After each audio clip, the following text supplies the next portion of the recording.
37. Ai, que Bem bonitinho. ensaiando a vida. Você falando que eu sou bebê? Mas eu me sinto agora? jovem. Você é bebê e ela é bebezinha. Tá? Vamos respeitar a colega? Vamos respeitar o momento da colega testar o microfone? Tá bom assim? Com óculos ou sem óculos? Não, sem óculos. Tá lindo. Esse óculos Não, é então, muito aí você vai famoso. aproveitando. Aí tá bom assim? Tá ótimo.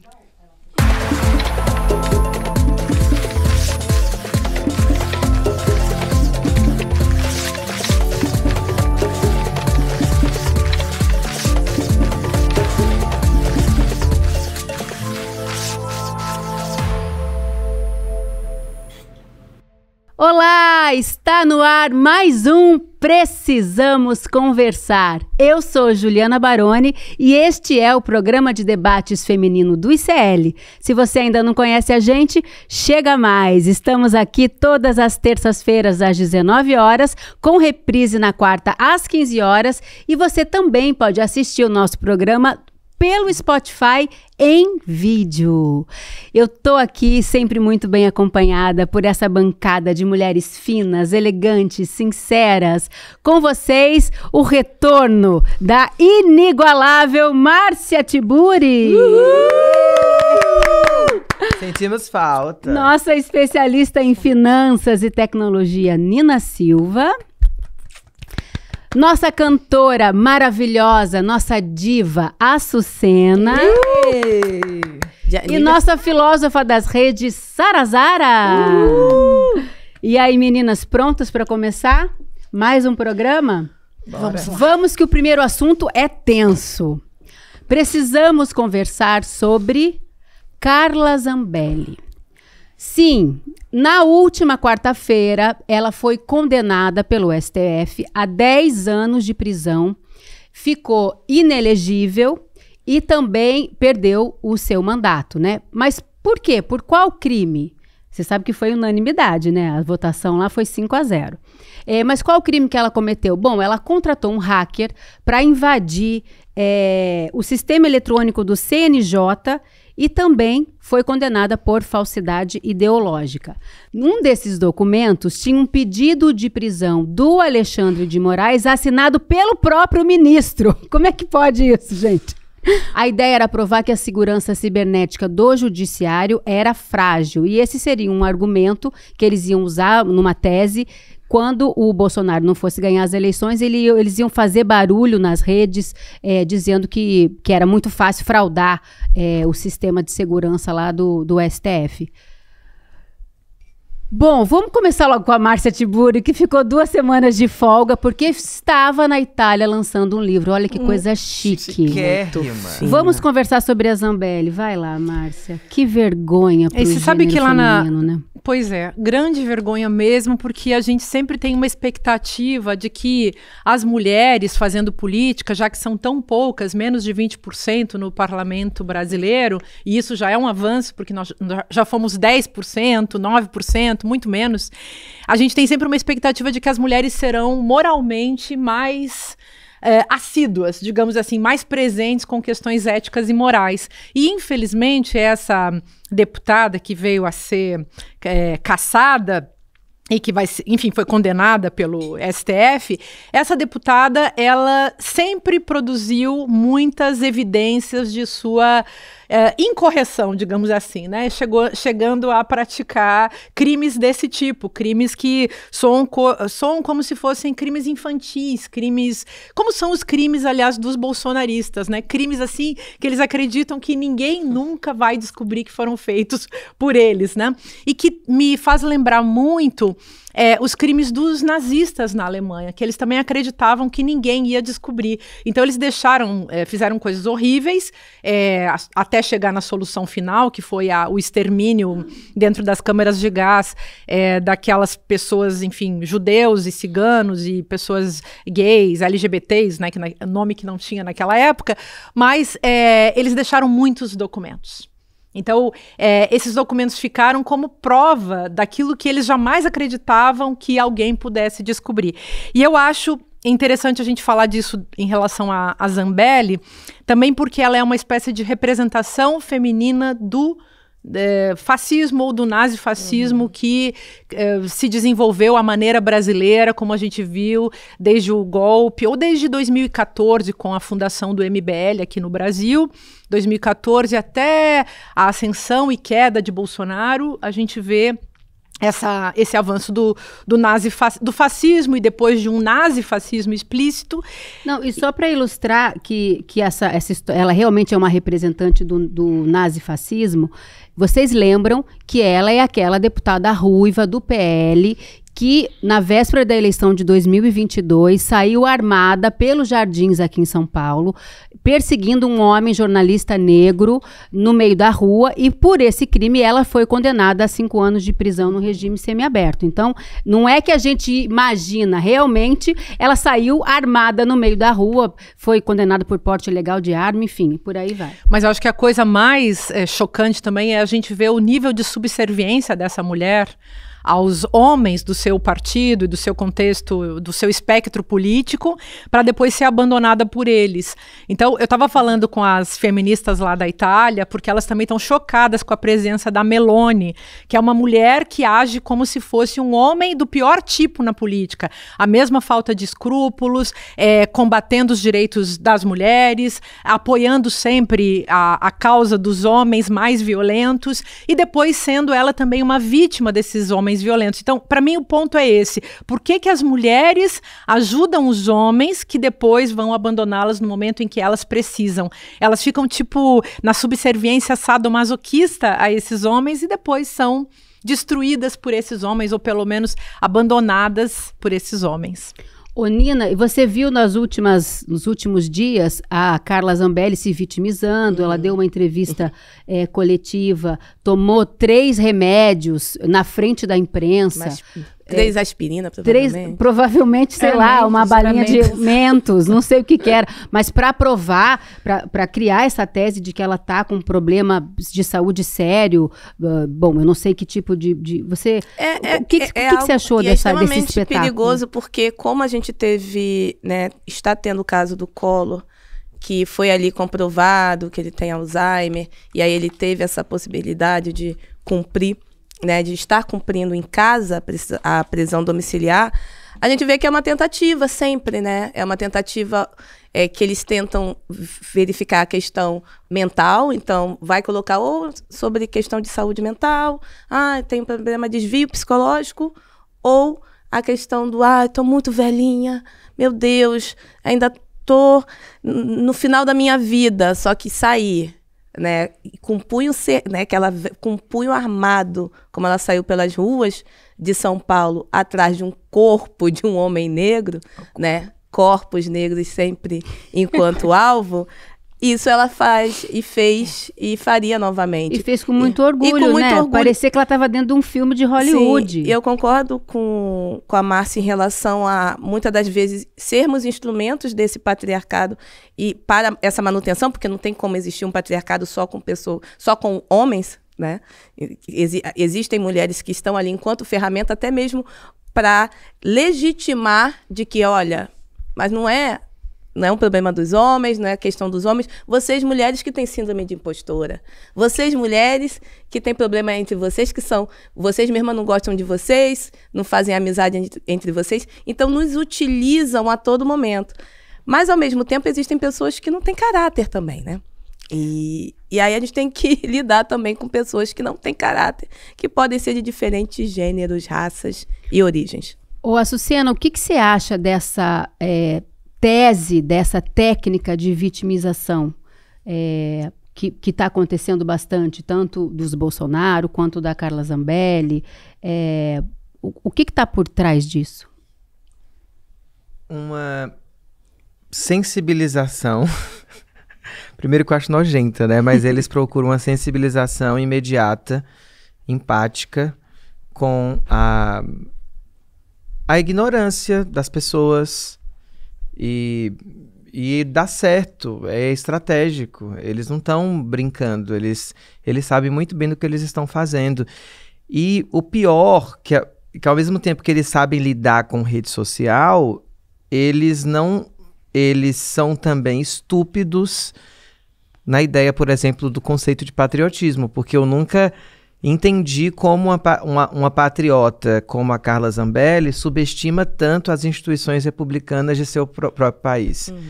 E subestima de tal forma a não desconfiar que a inteligência brasileira fosse capaz de pegá-la, como se não existisse uma polícia federal atuante não é digna a palavra, mas tecnologicamente capaz de suprir qualquer golpe. Justamente. Então, que tipo de patriotismo é esse? Que não acredita nas nossas instituições? Claro, é preciso questionar a fragilidade do que ainda estamos construindo, mas ali não. Ali era descredibilizar, era subestimar, era mostrar ao mundo que nós não somos capazes de uma autogestão, como se o Brasil... Ou seja, a galera pediu intervenção militar, e a intervenção militar ela vem com quem? Com o apoio dos Estados Unidos. Então, é isso que eles esperam sempre. Esse é o tipo de patriota... E criar uma tese pro golpe, né? Criar uma tese pro golpe. Mas é isso que eu ia falar. Eles tinham certeza que eles dariam golpe se eles não ganham, né? Se Bolsonaro não fosse reeleito, eles tinham certeza que iriam conseguir efetivar o golpe. Gente, mas não é subestimar demais? É como Hitler, como os nazistas. Eles achavam que as pessoas todas eram burras e eles eram os donos do mundo, né? Gente, mas é de uma ignorância. É uma ignorância, quase uma ingenuidade, uma arrogância. Mas, Sara, você viu, acho que foi ontem, a Carla Zambelli fez um post no Instagram contando a dificuldade toda que ela está passando, que ela foi abandonada e pedindo Pix. Tadinha. Assim, o post... Pix. Não, o post era assim, o Pix dela assim em destaque e ela, mas vários minutos, eu não consegui nem assistir, eu queria ter assistido inteiro para poder contar para vocês, mas eu não consegui. Sara, comente o Pix que Carla Zambelli anda pedindo por aí, por favor. Não, eu no lugar dela também pediria, porque o povo dá, entendeu? E o que eu entendi, eles trabalham tão bem com a fragilidade, sabe? Que eles não têm nem dificuldade em não usar o ego, porque geralmente a gente não assume que tá falido pra não colocar assim, eu sou uma pessoa que eu tô perdendo. Eles trabalham muito bem com isso, né? A Zambelli, por exemplo, ela já entendeu que ela foi abandonada e ela entendeu que ainda, mesmo assim, sendo de extrema direita, colocando o dela na reta pra salvar homens que não estão nem aí pra ela, ela entendeu isso, mas ela morreu atirando. E o que eu acho muito, assim... Literalmente. Assim, bem... Exatamente. Eu tô rindo, mas é sério o assunto, tá, gente? O que eu acho muito, assim, baixo, sabe? Eu acho que eles medem ela, com essa atitude dela de mandar fazer esse fake todo aí. Eu acho que ela mediu o poder de quem tava do outro lado, que iria investigar, dentro da régua dela, que ela seria capaz de fazer. Então, eu acho que se ela fez isso é porque ela acreditou que quem estivesse no comando também poderia ser dessa baixeza, sabe? Então, eles vão descendo pro limpo e vai ficando assim mesmo. Posso levantar um aspecto também nessa linha do que está sendo discutido aqui? Eu tô lembrando também do Pix do Bolsonaro, né, gente? Que o Bolsonaro recebeu 17 milhões e já gastou 8 em um ano. Então, as pessoas que são bolsonaristas, por favor, façam a conta de quanto que esse homem gasta por mês para viver, né? Quem vive aí com 5 mil reais... Não, e você viu uma notícia, os Bolsonaro foram a família Bolsonaro do Eduardo foi para os Estados Unidos, o Bolsonaro pai pediu o Pix para o filho para ajudar, porque ele ia ficar sem salário e tal, e aí a mulher dele, a esposa dele, postou uma foto ontem com uma bolsa que custa 40 mil reais. Então, mas 40 mil, gente, não dá pra comprar muita coisa. É o jogo do espetáculo, mas esse também é o jogo... não dá muita coisa. Então esse também é o jogo do espetáculo, porque, obviamente, essas pessoas estão tentando se fazer de vítimas onde elas não são. Carla Zambelli é uma vítima desses homens, ao mesmo tempo que é submissa a eles e ao mesmo tempo que é carrasco de um monte de gente, Sim, inclusive o rapaz que teve que fugir dela, porque poderia ter morrido se ela tivesse decidido atirar nele. Mais uma palavra eu queria colocar colocar aqui porque eu acho que é uma palavra mágica, importante, essencial para a vida no Brasil, para todas as discussões que a gente possa ter ao longo dos próximos anos, décadas, enfim, que é a palavra responsabilidade. Por que será que essas pessoas acham que elas podem jogar com a irresponsabilidade e se tornarem, assim, livres de uma responsabilidade perante a lei que qualquer cidadã, que qualquer cidadão como nós aqui temos que ter? Exatamente. E todo mundo tem que ter. Então, que jogo é esse? O apoio do povo é maior, eu acho, sabe? Olha, acabei de receber uma informação quente aqui no meu ponto. Paty Rubano arrasando. Olha, a nossa querida... Mas é o irônico, tá, meu querida? Carla Zambelli, ela faturou R$160 mil de Pix em 5 horas. E ela acabou de anunciar que vai, olha só, vai lançar uma linha de cosméticos.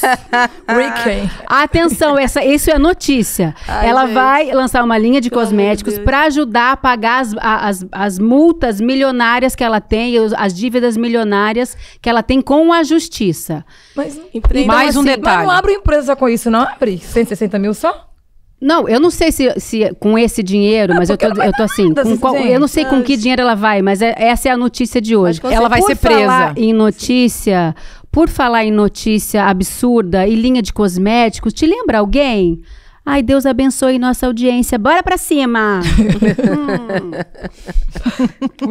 Ai, desculpa, confundi. Eu confundi. Bom, você sabe do que eu tô falando, né? Porque... a semana passada só se falou nisso. Virgínia Fonseca foi depor como testemunha na CPI das Bets.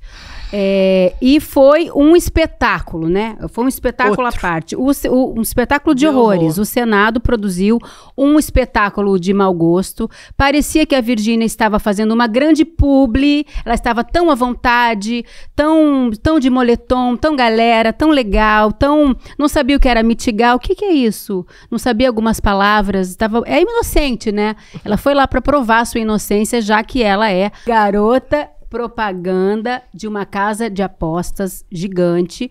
Ela tem... Aí fizeram perguntas, assim, para ela, mas, na verdade, aquilo ali...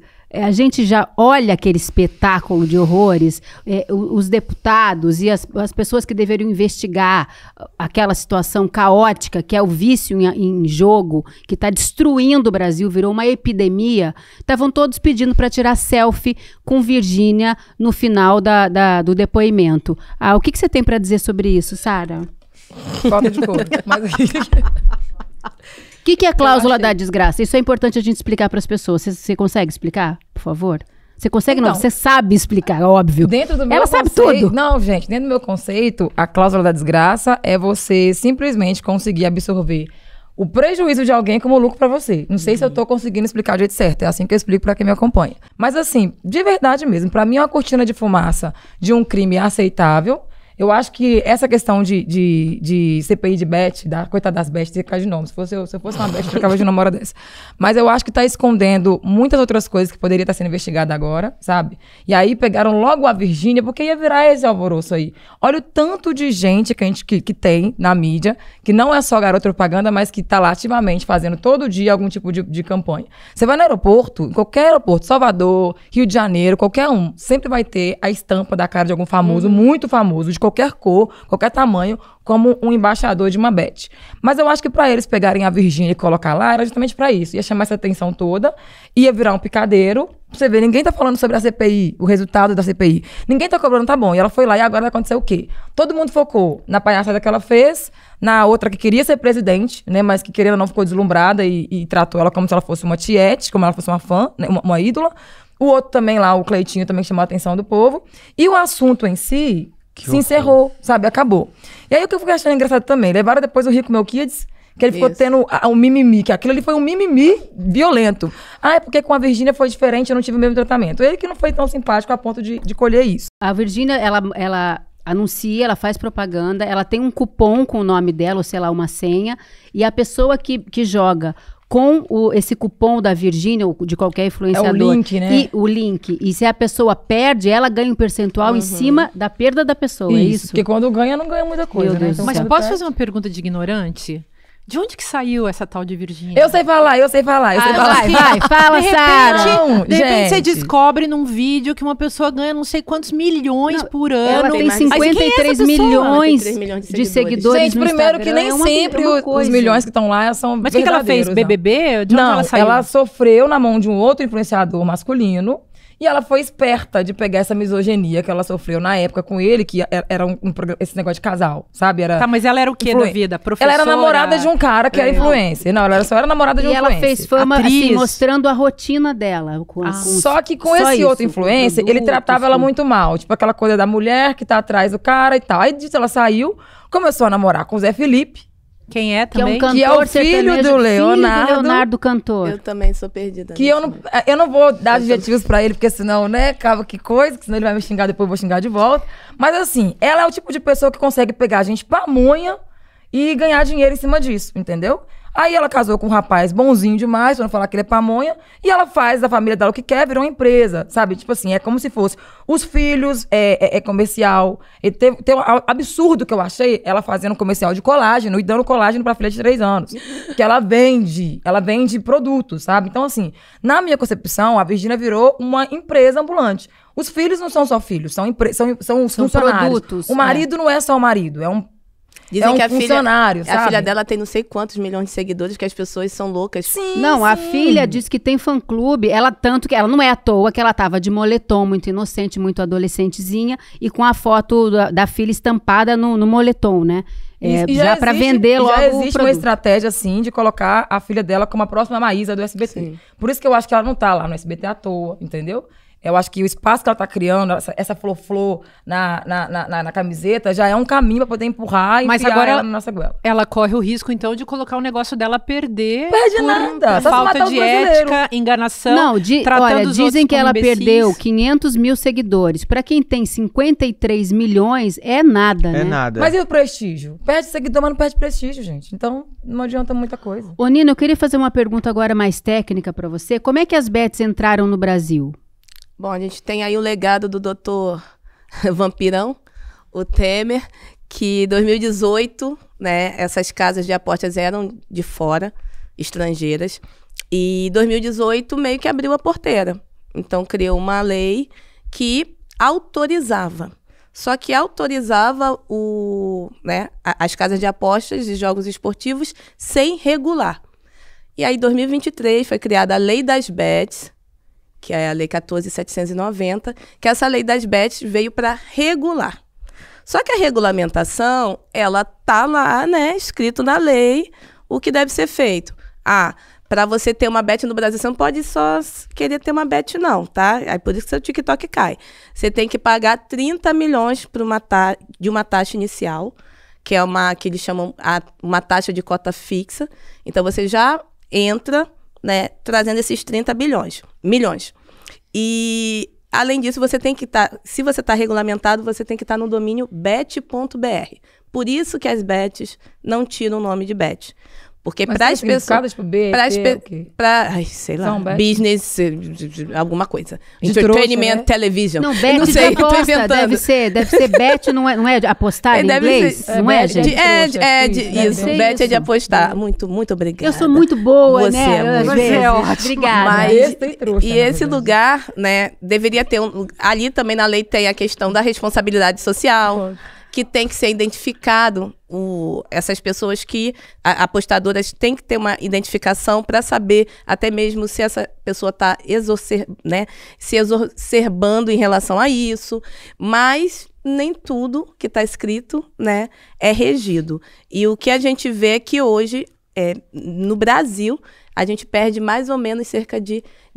Tem uns que falam que por ano 26 milhões de reais, outros falam até 35 milhões de reais que o brasileiro perdeu no líquido, tá? Entre o que ganhou e perdeu, a gente mais perdeu e foram cerca de 30 milhões de reais. E deixaram de... E essas são as famílias, né? C, D e E, que são as que mais são impactadas, que eu não estou vendo gente rica nenhuma multiplicando riqueza em bet, só os influenciadores que provavelmente não jogam, né?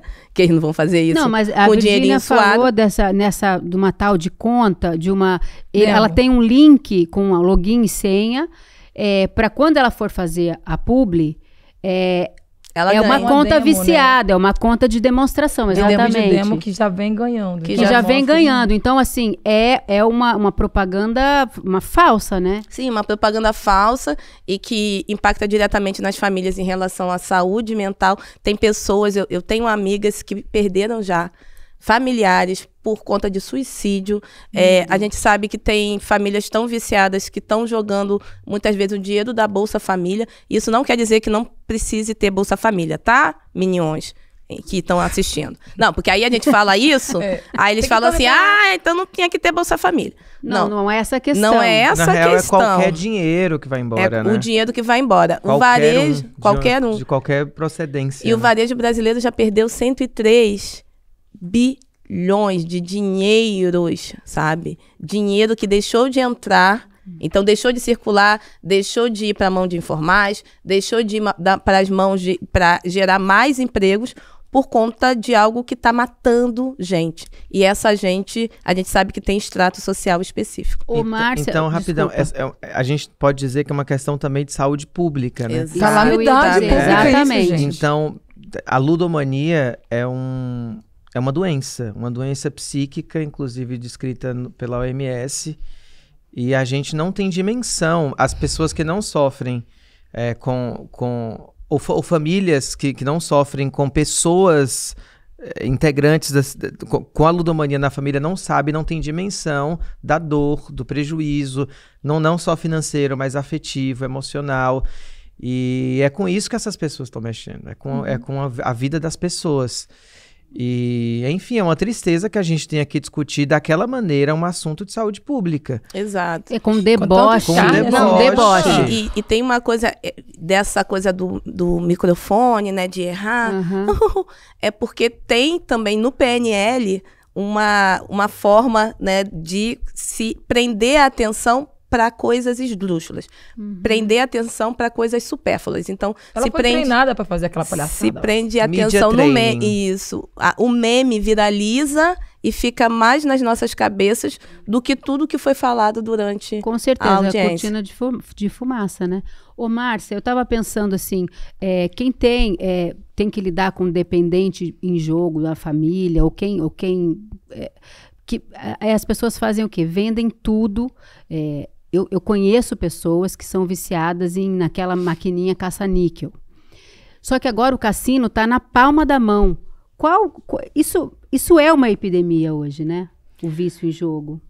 A dependência em jogo. Como a Sucena trouxe, acho que é interessante tratar isso como um problema de saúde, como um problema de saúde mental, até porque no Brasil, nos últimos anos, as pessoas, sobretudo depois da pandemia, começaram a se dar conta da questão da saúde mental, que antes era muito deixada de lado ou até desconsiderada, desrespeitada.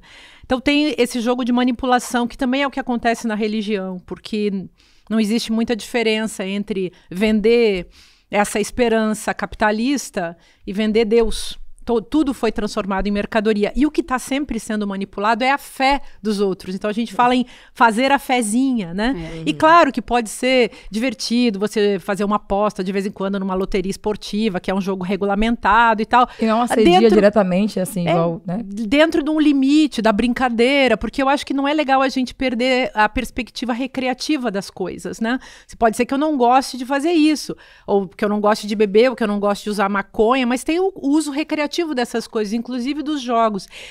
Mas, obviamente, quando a gente vê pessoas sendo manipuladas e a fé das pessoas sendo manipulada, a ignorância das pessoas e esse desespero, porque no fundo essas pessoas que estão gastando o dinheiro da comida para fazer isso estão, obviamente, em estado de desespero, sendo salvas muitas vezes por um minimorum, né, que é o dinheiro para comprar comida que vem da Bolsa Família.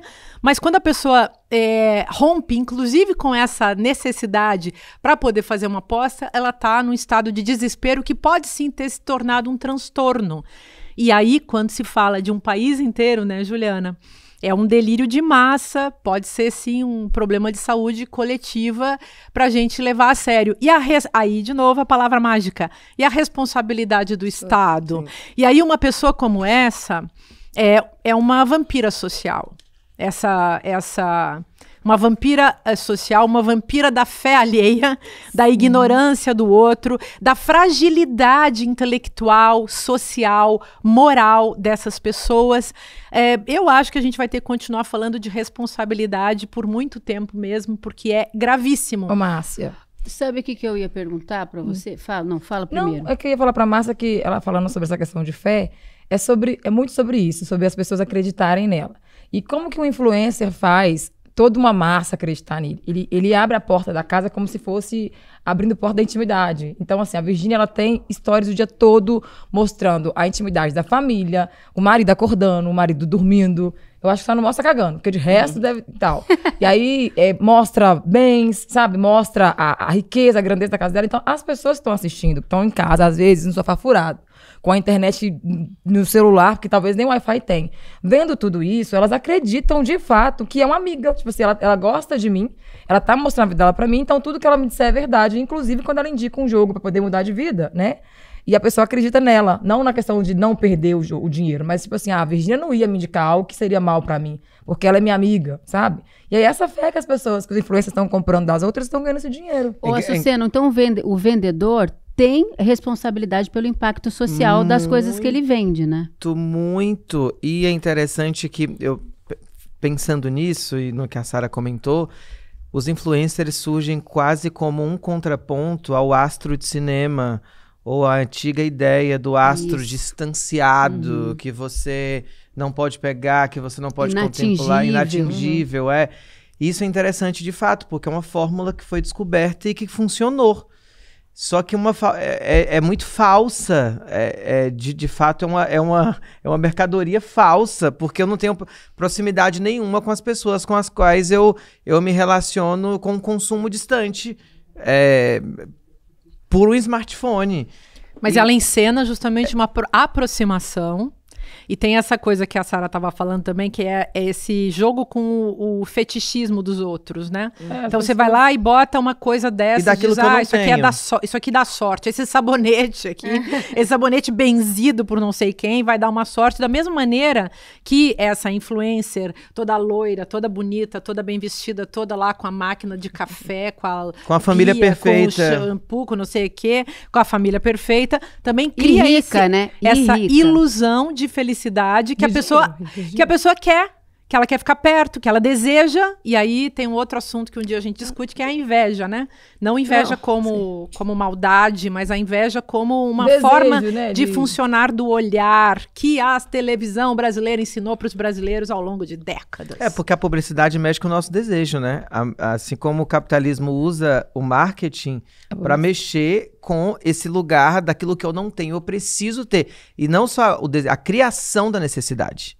Então, e aí a inveja não é o desejo. A inveja é mais primitiva, é com isso que essa gente mexe. Mas aí tem a diferença de inveja e admiração, o que ela tem, né? É isso. Eu quero ser ela. Eu quero ser ela, eu quero ter o que ela tem. Mas aí tem uma diferença de inveja e admiração, né? Porque quando você tem a inveja, muitas vezes você entende que aquela pessoa não merece aquilo, por isso eu gostaria de ser e de ter.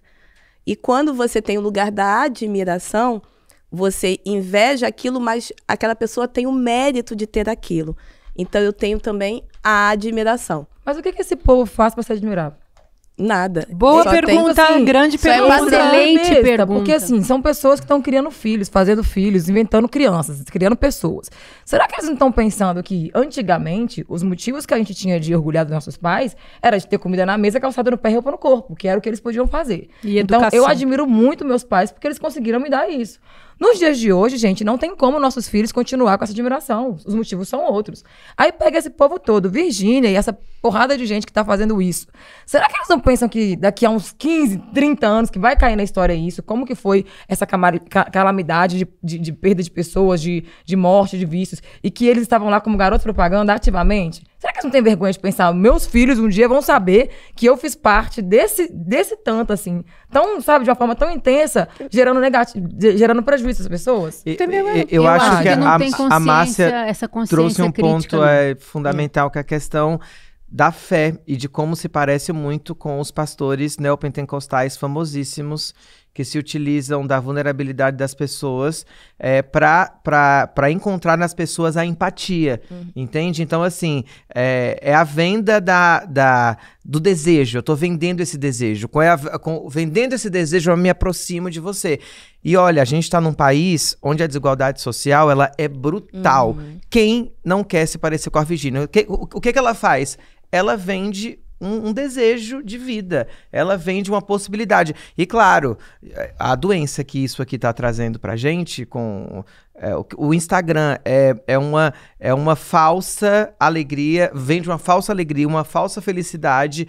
Tem gente se suicidando. Então, olha só, olha os limites de onde a gente está indo. De vender... Não vender a vulnerabilidade, quer dizer, utilizar a vulnerabilidade para vender uma falsa alegria, uma falsa vida. Então, acho que eles são muito bons. Para mim, o que eles fazem de bom ser ruim. Não, eles é uma ótimos em ser Não, ruins, eles sabem péssimos. se publicizar, cara. Eles são expert. Eles sabem se vender. Se vender. E tudo é vendido. Mas aí você vê. Tudo é mercadoria. A velha lógica do Marx no século XIX. Tudo é transformado em mercadoria. E, inclusive, na sociedade do espetáculo, a imagem é a mercadoria. A gente sabe muito bem como isso funciona. A felicidade é uma mercadoria, que é uma coisa que é inatingível. Ninguém consegue perceber. Olha, hoje eu tô 100% feliz. A gente sempre quer mais e mais e mais e mais. E não é à toa que as classes C e D que são as que consomem mais esse tipo de jogo de aposta. São mais carentes, né? Que são pessoas que têm um desespero real por mudar de vida. Exato. É uma chance, a chance de da mudar mobilidade de vida. social. Então você Parece trabalha muito com com o a fé. sonho da pessoa. Sim, né? a chance da mobilidade social, que são esses que estão no topo, né? Que se dizem, e aí a conexão. Ah, mas a Virgínia era uma menina pobre, não sei. O fulano era de periferia, ou o ciclaninho fedorento veio do Nordeste, né? Que a gente sabe de quem a gente está falando. Então tem essa questão da conexão inicial, que é, poxa, se eles conseguiram, eu também vou conseguir. Que aí vem a sociedade da meritocracia. Então, se ela é padrão, hoje ela é padrão, ela tem uma estampa padrão, enquanto uma mulher branca, loira, com a sua filhinha lourinha, com o seu marido branquinho, numa mansão que não tem fim, porque aí abre as portas da mansão, e que Deus me deu. Só que Deus te deu... E eu mereci em cima da miserabilidade e do extermínio, né? De vários corpos. De várias famílias. Posso falar? Você falou um negócio tão importante. As pessoas têm que aprender a se perguntar uma coisa muito séria. Por que Deus teria dado para essa pessoa e não para você? Tem alguém mentindo. Certamente não é Deus, né? Então só pode ser essa pessoa que está manipulando não só você, mas também Deus. Já pensou? Que pessoa mais indecente, capaz de manipular até Deus? Mas você não se esforçou tanto. Gente, mas você parece muito com a teologia da prosperidade. Mas tá tudo impressionante como se encaixa, como tá tudo alinhado. Parte de uma engrenagem. Não, mas você vê, a própria Virgínia, ela usa muitos termos. Como é que ela fala? Quando ela termina o dia, fala a publicidade, ela fala toda honra e glória a Deus. Inclusive, toda tá lá no tal do... Deus. Tá lá na bio. E ela oferece, ela fala, não, ela é uma escolhida, né? Ela é uma escolhida. Malandragem pura. A tal fez na época da Quaresma, ela tava levantando de madrugada, né, pra poder fazer a oração com o Frei Gilson. Aí teve um dia que eu acho que ela teve um passamento lá, que ela tinha tomado colágeno em excesso e tal, desmaiou de madrugada no banheiro, e a mãe dela que achou ela lá de manhã, acordaram falando que é porque o inimigo tava furioso, por isso que ela desmaiou, passou mal, porque ela tava rezando de madrugada. Eu falei, não foi o inimigo. O inimigo não trabalha contra quem trabalha pra ele. Quem é o inimigo? O inimigo deve ser o diabo, que tira férias, inclusive, porque esse povo tá trabalhando direitinho, entendeu? Nossa, e eu acho que as pessoas precisam também prestar atenção e diferenciar que dinheiro, que tudo que você compra, né, tudo que você adquire com dinheiro de casa de aposta não é conquista, é só compra e com o valor do sangue do outro. E tem não uma tem coisa... valor bom nisso, só eu valor lanço pesado. um desafio para os teólogos. para nós também. Uhum. O que será que Deus está pensando disso, gente? Coitado, Porque Deus foi dessubjetivado. Sabe? A entidade, a coisa em si não tem mais o direito de dizer nada. O que será que Deus pensaria se tivesse vendo toda essa cachorrada? E para mim tem outra coisa que eles se alinham, além da questão de Deus, que foi, despessoalizado, que foi dessubjetivado. Tem a coisa também da educação, uma descredibilização da educação que está acontecendo entre os nossos jovens, assim, de forma massiva. Eu tenho ouvido cada vez mais jovens que eu tenho encontrado falando assim, mas para que eu vou estudar? Mas pra quê? Porque eu não preciso estudar se eu posso ser como a Virgínia, se eu posso ser como o Carlinhos Maia. As pessoas, ou o Whindersson Nunes, ou enfim, quem quer que seja. Como se a gente não tivesse mais na educação um lugar de emancipação crítica, econômica, social. E a gente está perdendo. E claro, assim como a religião também já... os religiosos, os maus religiosos fazem uso disso, essas pessoas também fazem uso de uma deseducação para manipular a cabeça da nossa juventude. Não, e o tal do soft power também tem uma coisa que é muito... Ela sai da CPI, dias depois ela tá no rancho do teu amigo Maia, do teu primo, cantando uma música composta pelo marido, sei lá. Márcia! E vai falando isso. E o vício. E a música tem uma frase inteira que fala, e eu tava lá no jogo do Tigrinho. E milhões de pessoas assistindo Pobre isso. do Márcia. Olha o deboche com a nossa cara, com a nossa justiça. Esse marido dela, ele é um cara que ficou bem famoso, né, assim, porque ele soube usar o privilégio de ser filho do Leonardo, que inclusive tá na lista lá a lista de pessoas que tem ai, caramba! O quê? Quando você tem pessoas trabalhando em análoga escravidão, escravo? Como o nome da lista? A lista suja, a lista suja. Ele tá com o nome dele lá, inclusive, né? Mas enfim. E aí esse filho do Leonardo, ele simplesmente já deixou bem claro que ele saiu da escola antes de concluir o ensino médio, porque ele não gosta de estudar.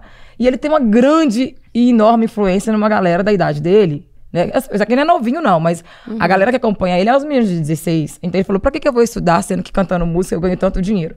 Então ele deixa muito claro que estudar não é necessário, sabe? Terminar pelo menos o ensino médio. E aí tem essa música que faz mais sucesso dele, que é essa mesmo que a gente tava falando.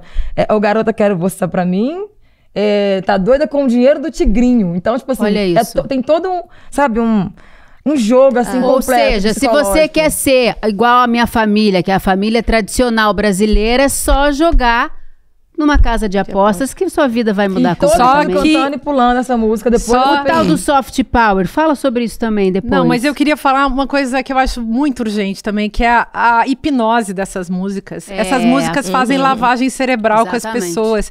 E elas fazem hipnose. E as pessoas ficam cantando e ficam esvaziando sua cabeça, parando de pensar através disso. Você que é uma filósofa das redes e vive preocupada e tentando ajudar o povo a se entender. E se lascando junto. E se lascando junto. Eu também passei a vida fazendo isso, né? A gente fica só se lascando com o povo, tentando fazer entender. As pessoas ficam hipnotizadas, elas param de raciocinar, elas não conseguem mais juntar sujeito com predicado, elas se tornam nada criativas, de uma maneira geral, só repetindo clichês, e isso é o caminho, esse caminho da indústria cultural, no final das contas, dessas músicas e tal, é o caminho para o fascismo. Eu sei que vou ser contestada nessa minha opinião, que não é uma opinião, é uma frase ultra fundamentada, mas não dá tempo aqui, e a gente pode discutir isso em outro momento com mais delicadeza. O mesmo acontece com bebida alcoólica, né? Porque todas as músicas de sertanejo universitário têm bebida no meio. Beber até cair, vou beber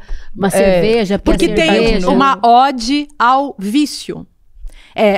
Eu escrevi um livro, gente, faz muitos anos, que chamava Olho de Vidro, para pensar as drogas e a banalidade do vício. Isso aí chama banalidade do vício. Lembram da tese da banalidade do mal? Pois a gente pode falar de uma banalidade do vício. Então as pessoas estão no desespero, esvaziadas delas mesmas, subjetivamente, seja intelectualmente, conceitualmente, emocionalmente, todo mundo muito esvaziado e inclusive esvaziados do ponto de vista do que fazer, né? As pessoas não sabem o que fazer. E aí elas acabam se entregando, seja a tela, seja a Deus, seja a maconha, a cocaína, o álcool, o cigarro, não importa, o sexo. Porque seja o que for, é uma fuga, né? Sim. Desse E vazio. completa o vazio. Tampa o seu Eu buraco. chamaria também de anestesia, né? Porque a gente tá falando de um sistema que te explora tanto, que te suga tanto.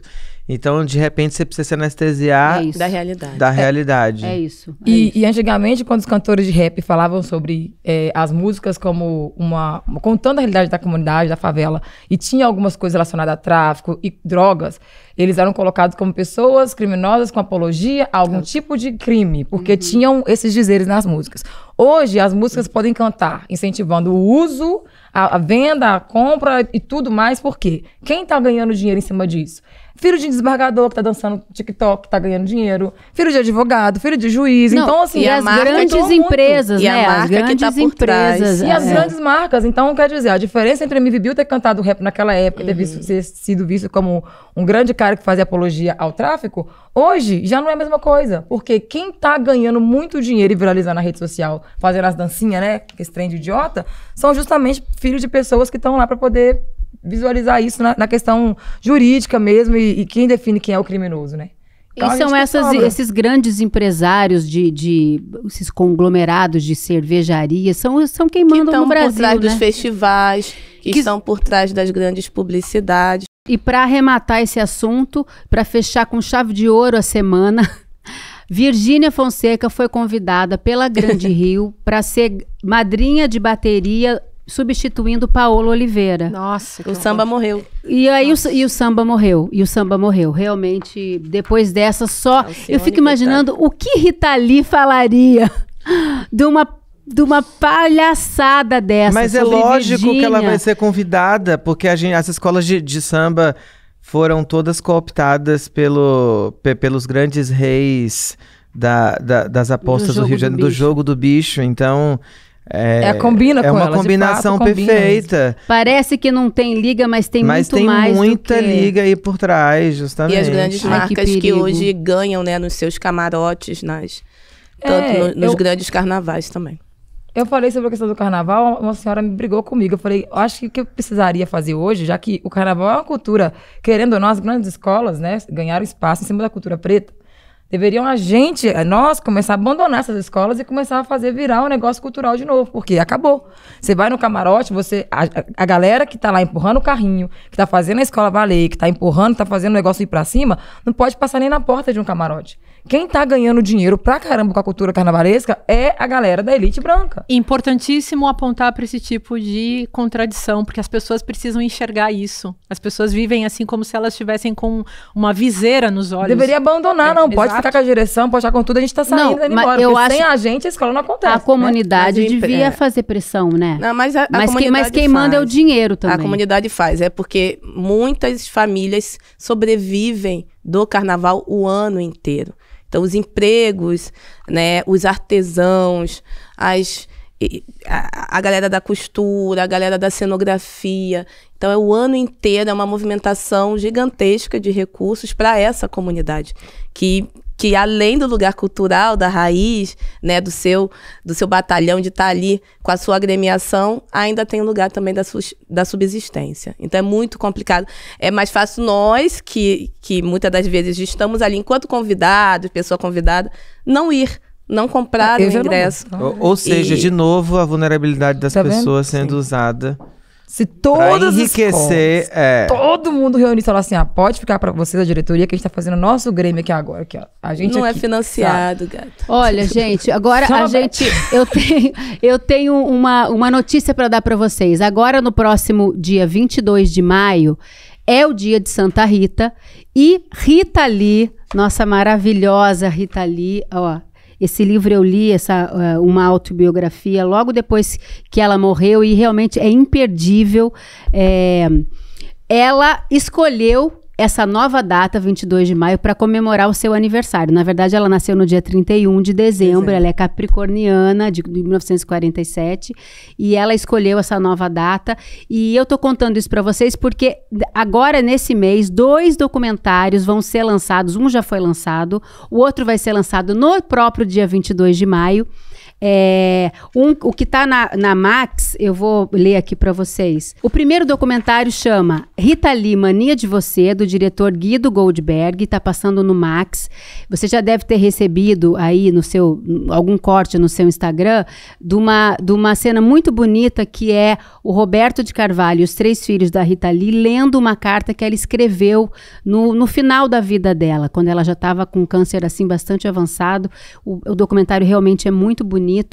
E o outro documentário vai estrear no cinema no dia 22, que chama Ritas. O longa é inspirado nesse livro e neste livro também, que ela fez, é o mesmo livro, só que com um adendo do tratamento que ela passou, o tratamento de câncer que ela passou, que ela divide com as pessoas de uma maneira muito honesta, muito, muito bonita e muito corajosa, como foi sempre a vida da Rita Lee. Então tem esses 2 documentários aí para estrear. Esse documentário Ritas. A direção é de Oswaldo Santana e é co-dirigido por Karen Harley. Márcia, Rita Lee foi uma figura muito importante para o feminismo, né? Foi super, até o final da vida.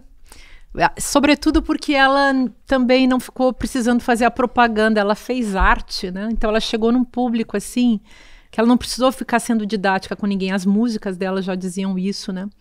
E ela era muito autêntica. Então ela era uma mulher que não tinha medo de ser quem ela era, sendo simplesmente uma mulher. Ela não precisava agradar ninguém. Eu assisti 2 vezes o musical que tá rolando em São Paulo. Famel Lisboa, né? Famel Lisboa, maravilhosa. Maravilhosíssima, adorei. E conta a história também, como nos livros, né? E no documentário, enfim, e conta a história de um jeito assim muito gostoso e muito divertido, e a gente que já amava fica amando mais um pouco. Mas um detalhe que eu me dei conta, assim, é que eu acho que eu nunca tive um disco da Rita Lee, mas a gente escutava tanto que eu sabia todas as músicas inteiras. É muito doido isso, né? E umas músicas que eu nem sabia que eram dela, enfim. Então acho que ela entrou muito na alma brasileira, mas assim, puxando as pessoas para uma alegria que vinha pelo discurso, uma alegria inteligente em relação à vida, em relação a esse ser mulher que ela questionava muito assim, do jeito muito espontâneo, sem muita preocupação.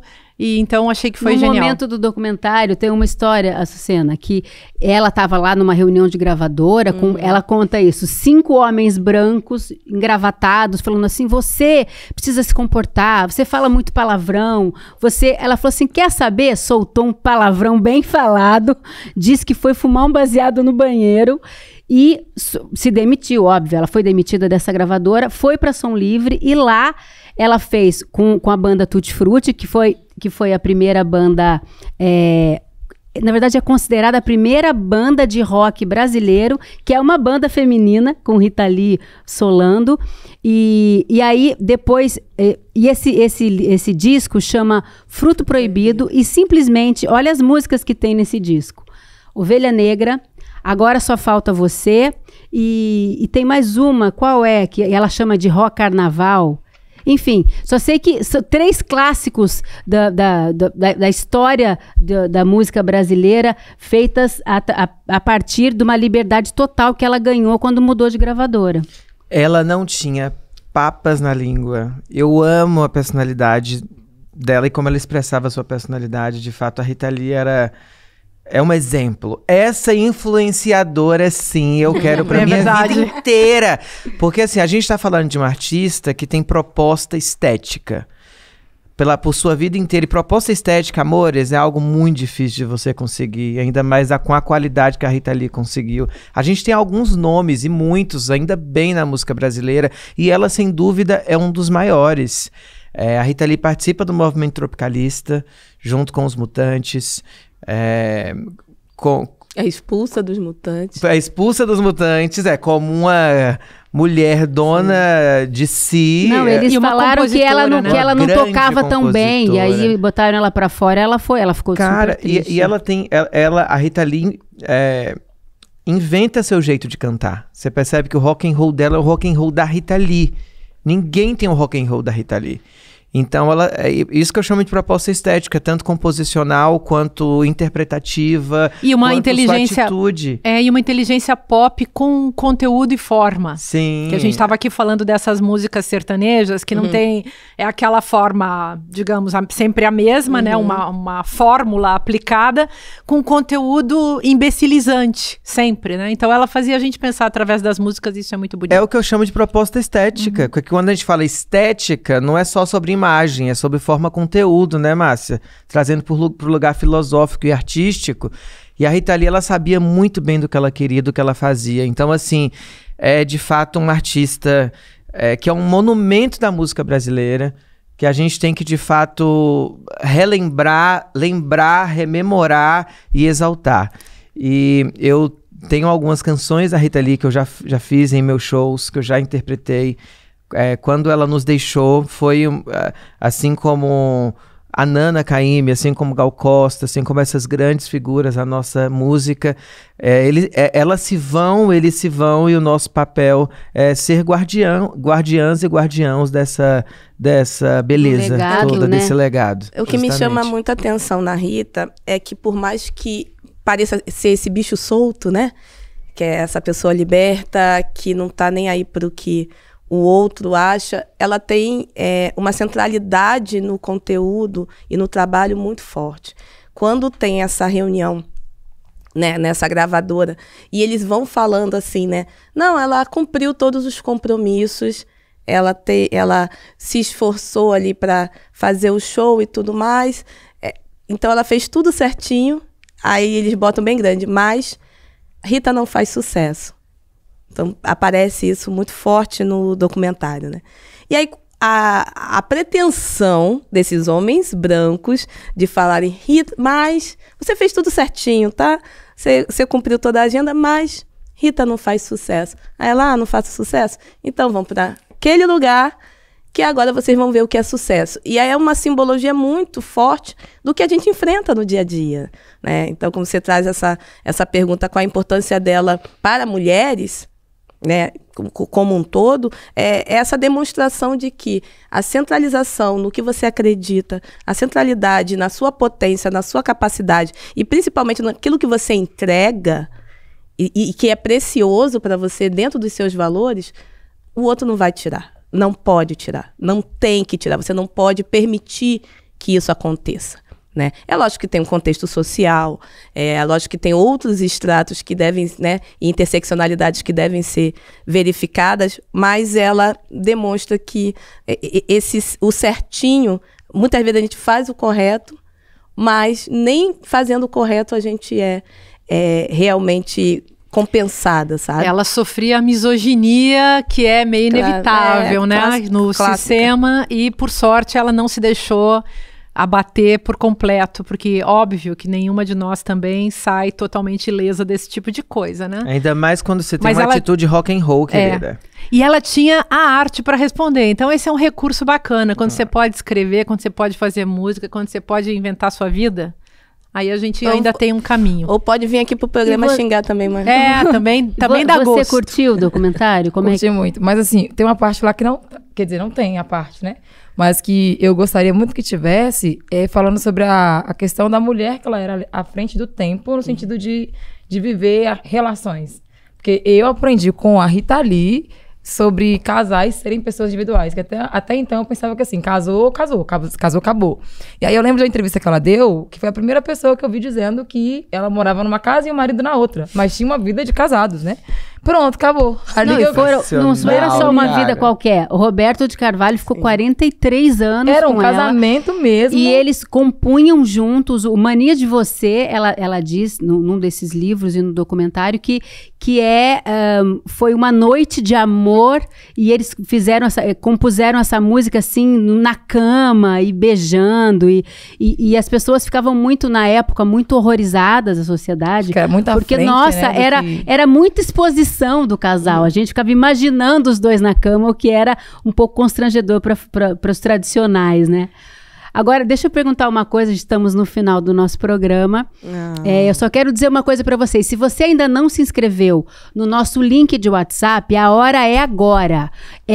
vai lá e se inscreve em icl.com.br/precisamos conversar, para você saber quando o nosso programa entra no ar e também para receber conteúdo exclusivo. Hoje nós vamos mandar para quem entrar no nosso grupo de WhatsApp, quem já tiver, um conteúdo exclusivo de bastidores. Você não pode perder, a gente tá aprontando aqui nos bastidores, hein? Agora, Sucena, qual a sua música preferida da Rita Lee? Cara, olha eu, não tem como. Jogando um verde aqui. Eu poderia cantar pra homenagear a gente, Pagu. Nem toda feiticeira é corcunda, nem toda brasileira é bunda. Meu peito não é de silicone. O meu Sou mais macho que muito homem. Mas hoje eu tô romântica. Tem uma dela que eu sou apaixonada, assim, ó, já tô fico até sensível. Que é Desculpe o Auê. Eu amo, vai, por favor. Ou seja, depois até a semana que vem, lindo. gente, vamos terminar com essa música maravilhosa. Aproveitar que a gente tem uma cantora. E comemorar o aniversário de Açucena.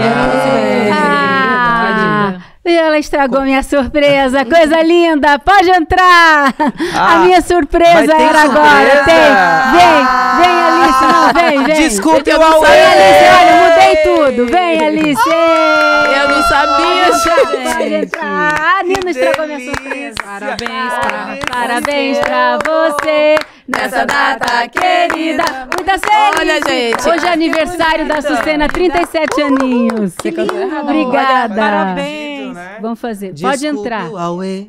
Eu não queria magoar você. Foi ciúme, sim.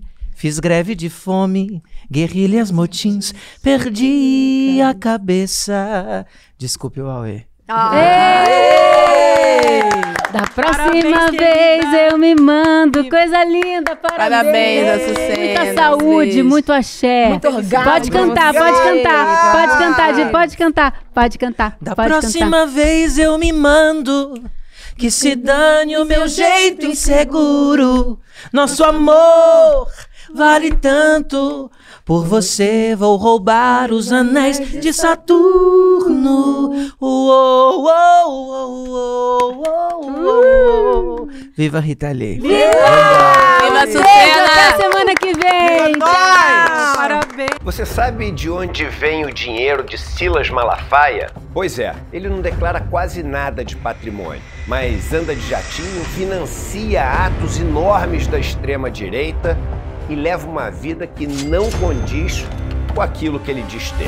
Juliana Dalpiva e Igor Melo, repórteres do ICL, fizeram uma investigação minuciosa ao longo de um ano e descobriram a verdade assustadora sobre esse que é um dos nomes mais poderosos do Brasil. Esse é o documentário que você vai assistir com exclusividade e gratuitamente no dia 29 de maio, uma quinta-feira às 8 horas da noite.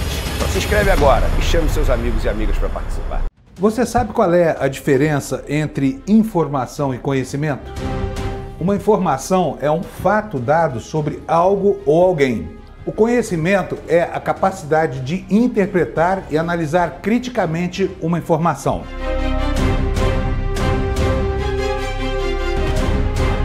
Todas as manhãs, o Desperta ICL analisa os principais fatos do Brasil e do mundo para que você comece o dia muito bem informado e cheio de conhecimento para entender o que está por trás das notícias. Não perca! Desperta ICL todos os dias de segunda a sexta às 7 horas da manhã. Comigo, Fábio Panunzio. Eu espero você.